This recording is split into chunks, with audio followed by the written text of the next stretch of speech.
is Sudhi. Welcome to Sudhi Vlog.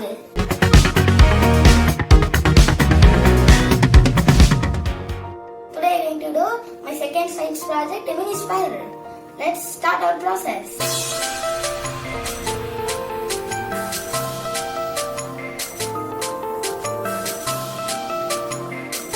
Let's see the things to make the mini spiral.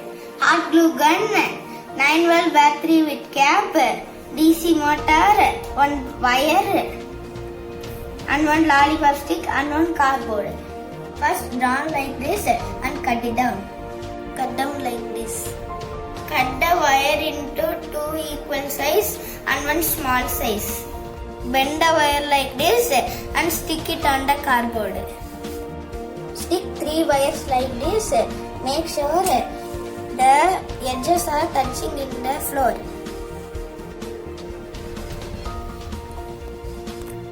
Now we are going to stick the battery here. Soldering the wire into the motor.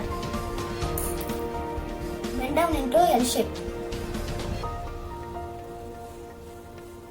Put it in the DC motor.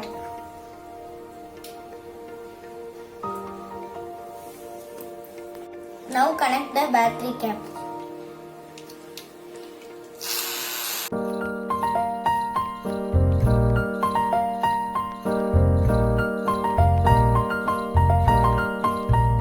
I hope you all enjoyed my mini spiral video. Do you like my video? Please subscribe and comment and click the bell button. See you next time. Bye bye.